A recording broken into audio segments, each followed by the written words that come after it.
do have lots of questions for you today. All I wanted right. to talk about the pandas because you're trying to secure this money to bring them here. And last week, the committee members, they voted to postpone your request to try to raise this money. They called it a distraction to more urgent funding issues. And it was also one of the people that you're running against for mayor, Asha Safai, the supervisor, thought that the money would be better spent on kids in our community. So I'm wondering how the efforts are going to raise this money to get the pandas to the San Francisco Zoo. Well, first of all, unfortunately, you haven't seen anything yet. It's going to be like politics at its worst all year, whether it's members of the board who are running for mayor or folks outside. Everyone's going to say everything under the sun to create problems and chaos. And I think it does a disservice to what we need to do to make sure that the city is put first and we're prioritizing the work that we need to do for the city as a whole. The economic opportunities alone make the pandas worth it. It's not just because pandas are cute and cuddly, but it's because of financially what it could do for not just the zoo, but also our economic recovery in San Francisco. I have not at least started making requests for money because I can't unless this legislation is passed by the Board of Supervisors. I think it's extremely unfortunate because public-private partnerships to do great things in San Francisco is a part of the fabric of how we're able to get things done.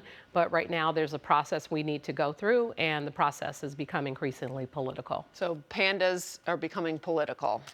It's unfortunate, but you know, it's San Francisco, and sometimes the world of politics in San Francisco can be very challenging. All right, here's a fun question for you. The Valkyries coming to town. Yes. So obviously, you're excited about it. What do you think having this WNBA franchise will mean to the Bay Area, to San Francisco? I think it's awesome. When I was growing up, we didn't have the WNBA. And when we played basketball, now mind you, I was not good, but I played, and there were people on our team that were extremely good at playing basketball, probably better than most boys. And so this, to me, it's a new day. Over 7,500 season tickets already purchased before the team has even stepped foot on playing on the court. They're like over 10,000 now. Oh, it's so exciting that, you know, the fact that young girls are going to be growing up now and know that the possibility, if they love basketball and they want to, you know, strive to be a part of the WNBA, it's possible. So it's bringing so much excitement to San Francisco. San Francisco is increasingly becoming a sports city. We got the NBA All-Star Game in February next year, the Laver Cup with Roger Federer and the tennis community. I mean, we are rapidly becoming the place to be for sports, and now the Valkyries, it's going to be a game changer. It's going to be good. Yeah. All right, next up, your point in time for the homeless count came out.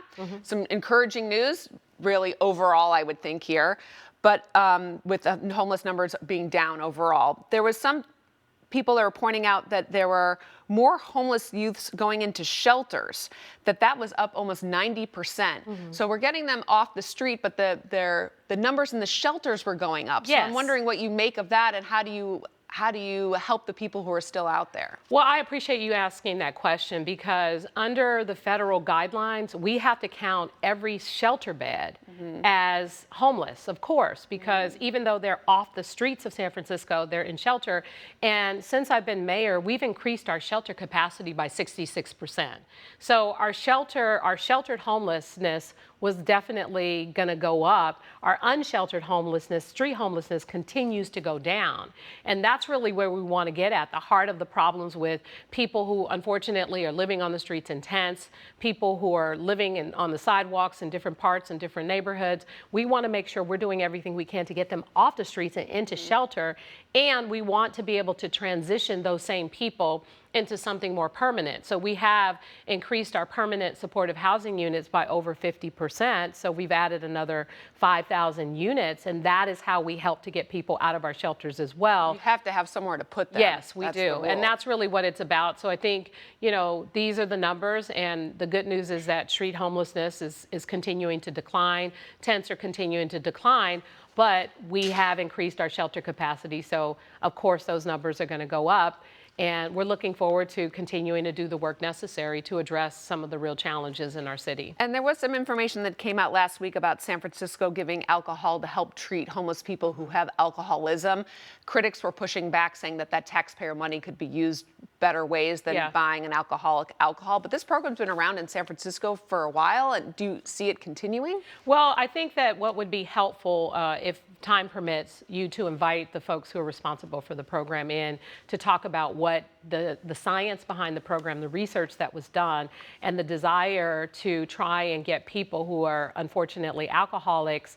This is more of a harm reduction model where there's been data that shows that these are the people who have been the most challenging in terms of the amount of services that they use because of the responses from our paramedics and others who are dealing with them out on the streets of San Francisco. This is a way for harm reduction and to try and ease them off of substances, and in particular alcohol. And so there's a longer conversation, I think, that should be had about this as a harm reduction model. It's not what people tried to say it is. It's another one of our resources that we're trying to do to address what we see out on the streets of San Francisco. All right, I wanted to get your thoughts on this. San Francisco Bay Oakland International Airport. What's your thoughts on the Oakland Airport name change? Well, I think that the challenge here is that San Francisco International Airport, we work really hard to brand our airport. We've invested time and resources, and we're still, to a certain extent, struggling with our economic recovery. In fact, before the pandemic, there were 25 flights, there were 50 flights a week coming from China. We're now at 25, and we don't expect to be we'll be at 35 at the end of this year. And the economic impacts as it relates to tourism and what we need to do to increase tourism is at stake here. And so, we worked really hard. We've made a lot of investments. We did a lot of work for that name. And I just think that right now there's litigation happening, and it's important for that litigation to play itself out. But I was a little disappointed that there wasn't even a conversation or any engagement with our city to talk about what this could mean and how we could work together on something like this. So right now we're going to let the litigation play itself out and hope they come to the right conclusion. And we've had recently some beautiful new parks that have opened up in San Francisco. Oh, one yes. right near Oracle Park, and then one on Treasure Island.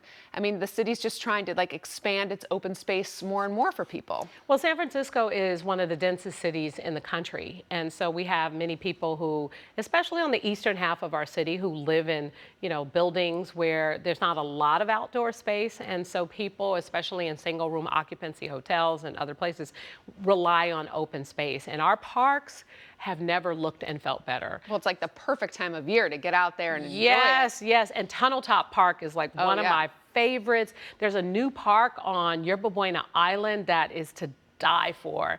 And so as people bike in from the East Bay, they can kind of roll up to this really incredible center point. Yes, that's what I was meaning, was the one with the new spear on top of it. Yes. That one's awesome. Yes, and a great artist made that spear, and there's been a lot of work to go into helping to address the infrastructure challenges of the island so that people can not only live there, but they can have services and amenities there, grocery store, parks and open space, an opportunity to create a new neighborhood. And when people talk about San Francisco and our economic recovery, we're creating new neighborhoods that didn't exist before. Mm-hmm. Mission Bay, Pier 70, Dog Patch, Treasure Island, where there was limited housing opportunities and businesses. And now we're talking about thousands of new units, parks, open space, and an exciting time in our city. So I'm looking forward to even more.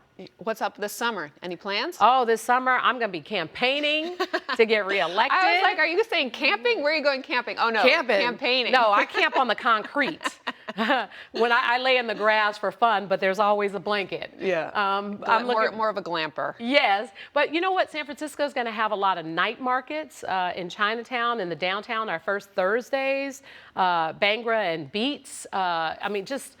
so many great activities, and we saw in a survey that even though we're still struggling with the daytime attraction to downtown, it was close to like 92% of pre-pandemic levels in our nighttime activity in downtown. So, you know, they're paying attention to our cell phones and where we're going. So they're able to track what is going on. We're in our parks and open space more. Nightlife is thriving. There are a lot of events and activities, performances, and fun. Yes. The city is so fun. You go to any neighborhood at any given time, you can walk into a restaurant, a bar, or anything, and there are people, and they're having a good time, eating great food. I was just in the Lower Haight, walking around yesterday, packed with people everywhere. That's great. Yes, it feels so wonderful, and that's what's happening in San Francisco right now. I'm not saying that we don't have our issues and our problems. We're a major city. We're always going to have challenges, but we also need to look at the great things that are happening in our city as well. Well, if you do want to go camping, I'm really good at making s'mores. Oh. It's like the only thing I can handle. I can make s'mores over my stove. There we go. San Francisco Mayor London Breed, thank you so much for coming in. Appreciate your time to chat so we can learn what's happening in the city and answer some of our questions. Thank you so much. Thank you. All right, still ahead.